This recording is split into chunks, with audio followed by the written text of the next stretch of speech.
All right, everyone, welcome to Strictly Sports. I am Jacob Brown. Today, we're going to be doing our Chicago Cubs 2020 season preview. We're going to do it in the same format that we've been doing it, lineup, rotation, bullpen prospects, and if we need to, we'll touch on the bench as well.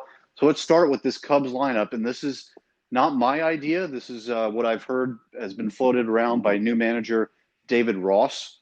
Yes, their manager is David Ross, who won the World Series with them as a player in 2016. But this is what he's floating out there as their lineup idea. Leading off and playing third base, Chris Bryant. They have him leading off, and I'll explain it when I'm done explaining the whole lineup. But they have him leading off playing third base.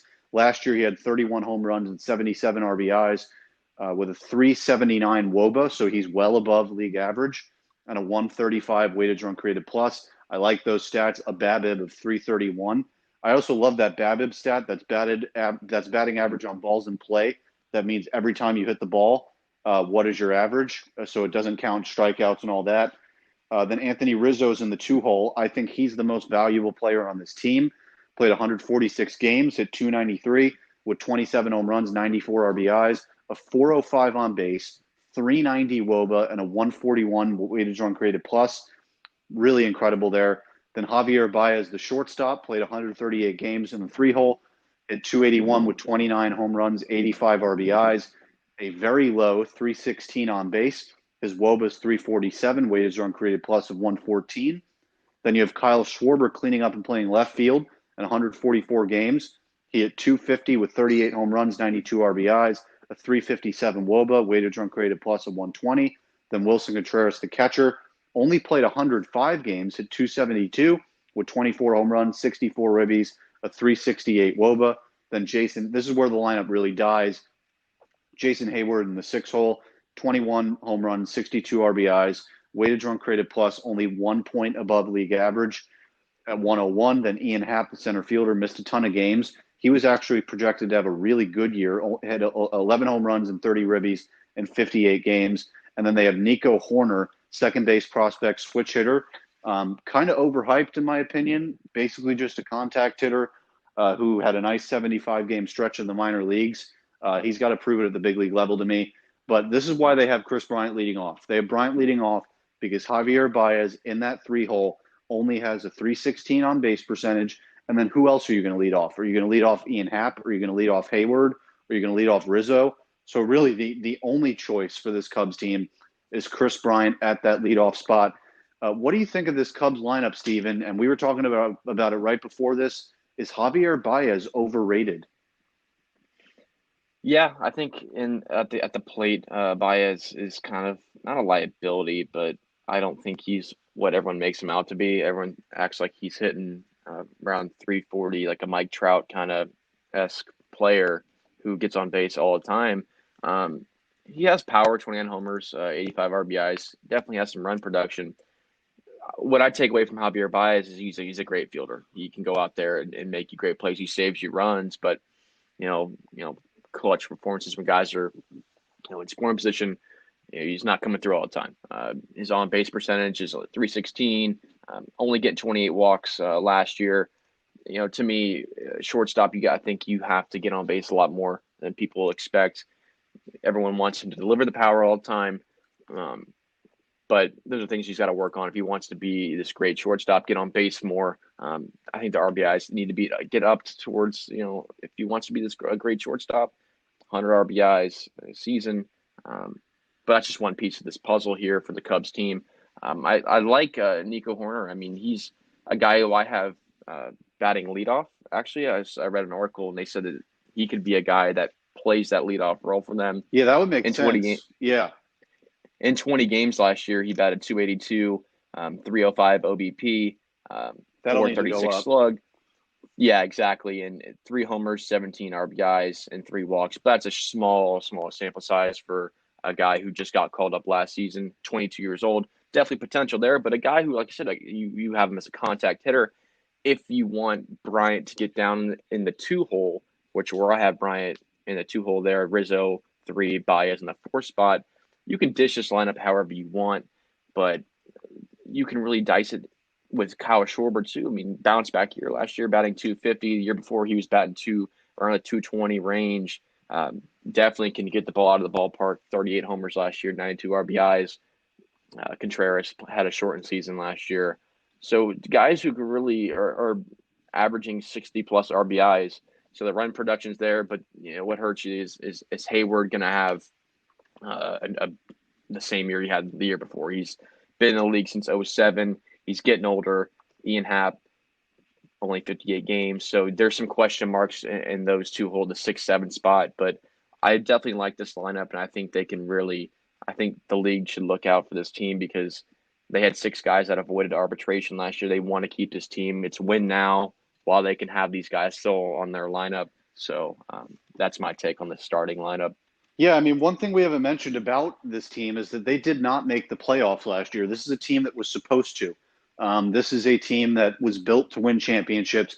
They did win a championship. They ended the 108-year drought in 2016 against the Indians, best game 7 ever. But this team should have made the playoffs. One major takeaway for why that might not have happened: Bryant, Rizzo, Baez, Schwarber, Contreras. Well, I won't count Contreras because he didn't play enough games. None of those guys had 100 RBIs. That's a problem. You cannot be Chris Bryant, top third baseman in the game with 77 RBIs. He did not hit leadoff all last year, so that's not the reason why. So he should have been producing way more runs than he did. I do like his weighted run created plus, though. It's at 135, a WOBA of 379. So those are way above average, which tells you, how much are we really going to count that RBI stat as being valuable? But to touch back on Javier Baez, this is a dude who, you could say all you want. He's a really talented fielder. He gets all the highlight reels and stuff like that. If you really do a deep dive on his stats, he's not as good as people thought. Like Steven just said, even if you look at his 2018 season, which he was almost won the MVP that year, his WOBA in 2019 was 347. It was only 366 in 2018, which is lower than Bryant and Rizzo from last season. And then his weighted run created plus in 2018 was 131 compared to what it is now at 114. That's 131 from 2018 is way lower than Anthony Rizzo, and it's lower than Chris Bryant from last year. So MVP Baez wasn't even as good as Bryant and Rizzo last year. Yeah, you're getting a different player every year. It seems like you're 1 year you got a superstar guy. You think, wow, he's going to take off. Like I just mentioned, for him to be the guy, and if he wants to be this superstar guy, that could be a complete player, he's got the fielding down to a science. Now he's got to transfer that to the plate. I think every great shortstop has to be bad and has to have at least 100 RBIs. If you want to lean on a guy and wants to be that cornerstone for a team, you have to get on base a ton more too. You have to really, spice that lineup up, keep the lineup rolling, and his strikeout. I mean, I think he's a very big strikeout guy to play. Yeah, struck out Definitely, almost 28% of the time. yeah, exactly. So he's almost all or nothing player, which you kind of look at in that aspect. But um, the on base percentage needs to get, I think, in the 400 range for him to be a guy that guys are really afraid of. But that strikeout percentage to me is very 27.8%. It's insane. To me, you have to really knock that down to almost 15% if you want to be one of the greats. Oh yeah, I mean, I'm with you totally on this. I mean, Baez, he's just in the limelight because of his highlight reel plays, and that's Hmm. not anything to take away from him, but he's really not the superstar that people say he is. He's the third best player on this lineup. I mean, I would Hmm. definitely take Bryant and Rizzo over Baez. One more thing with Baez, I mean, I think people forget about this too. When he came up to the big leagues, he was literally all or nothing. I mean, he would swing at any pitch. He would strike out a ton. He wasn't, he had power, but he was literally just an all or nothing guy when he came into the league. I think people forget about that. This guy is still developing.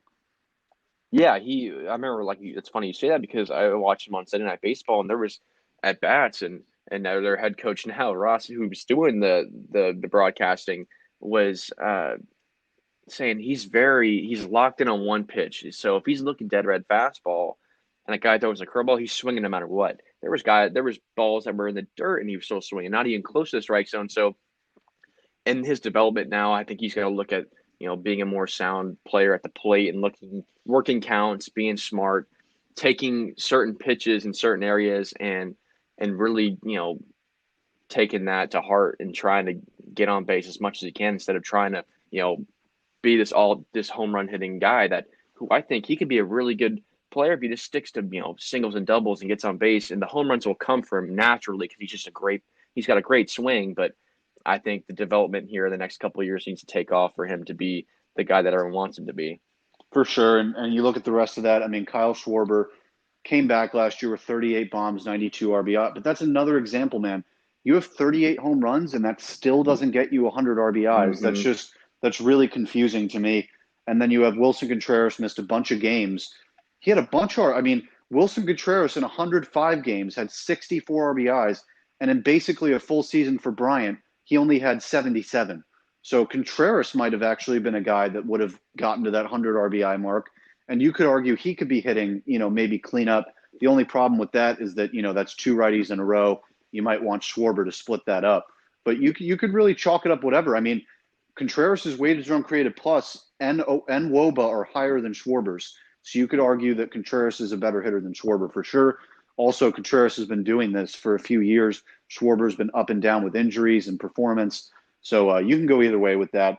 You look at their bench, kind of weak. They have David Bodie, a nice platoon player, can play a bunch of positions. They have Albert Almora, a guy who was supposed to be better than he was, hasn't really panned out as a center fielder. They also have Steven Souza Jr., former Ray, former Diamondback, a guy who, I mean, listen, when this guy's healthy, he can hit home runs. So maybe, he can platoon out there with Jason Hayward against lefties. You could throw Souza out there. He's a tremendous power hitter against lefties. And then you have Jason Kipnis on the bench too. Major league veteran, struggled a bunch in the last few years. But, he's been on those really good Indians teams, and he's been an all-star, very effective player. So we move on to this rotation, and this is where it gets a little shaky for this team. They do have names. These guys, we know who these guys are, but do they necessarily have the performance? You look at Darvish, 31 games last year, 3.98 ERA, 178 innings, 11.5 strikeouts per nine. That's elite, 229 total strikeouts. The big thing for Darvish, first half, an ERA of 5, second half, an ERA of 2.76. So you definitely see the improvement there. Started off his Cubs career really struggling. Second half of last year seemed to go back to what has always been. In the two slot in that rotation, it's Kyle Hendricks, 30-game start, 3.46 ERA, a FIP of 3.61. So that, defense for the Cubs helping him out. 177 innings, not really a strikeout guy. We've always known he's kind of a finesse guy, not big on velocity, relies on his stuff. Then you have Jon Lester. Age might be showing finally with him. 31 starts last year, a 4.46 ERA, a FIP of 4.26. So it's not terrible. I mean, it's good for a third four starter. Kind of reminds me of what CC Sabathia was at the end of his career. Had to go from maybe a high velocity guy to more of a mix and match type of guy. So we'll see that progression for Lester. Then you have Jose Quintana in the four slot, also 31 starts, a 4.68 ERA. His FIP way lower at 3.80, 8 strikeouts per 9, walks really good at 2.4. And then you have Tyler Chatwood, who was horrific as a starter in 2018. He had 8.25 walks per 9 as a starter in 2018. Went to the bullpen last year, did a better job. But that 5-hole is a bit of a hole in that rotation. How do you view that starting rotation, Steven? Like we just said, they have the names that looks really nice on paper, but once you dive into the analytical breakdowns, Chatwood, that's a huge liability in the 5 spot. In the major leagues, you need at least your 5th guy to get you some sort of piece you together some wins. He went 5-3 last year, but like I said, the walks per 9, 8.25. That's just you cannot win many games like that in the league. You have to have that ratio down to at least a 4 at worst. Yeah, even Darvish, 4 though. I mean, 4 is considered way below league average. So he's got to be around 2. Mm-hmm, for sure. And then you look at Darvish, really rough first half, and then really he hunkered down and committed to crafting his stuff and working on he was walking a lot of guys early in the season. Then he really fixed that and became a kind of a contact pitcher and got his stamina back and got 7 innings a start. Kyle Hendricks, I like in the lineup, in the rotation, I should say. He went 11-10 last year with a 3.46 ERA. Guy has some good stuff. He's going into his seventh season with the Cubs. Jon Lester, he's been in the league forever. He's older, and I don't know how long he's going to keep going.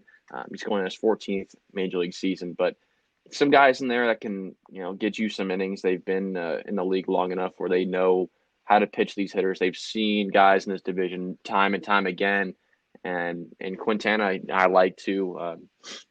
He got them 13 wins last year, but definitely some pieces to work on. The ERAs are kind of high in the mid-4 range, so some guys that could be liabilities this year, but definitely not the worst starting rotation in the league. But their bullpen is something that strikes me that could really be their Achilles heel this year. Yeah, it's not good. I mean, they have Craig Kimbrell on a terrible contract. First of all, that's something we haven't mentioned for the Cubs either.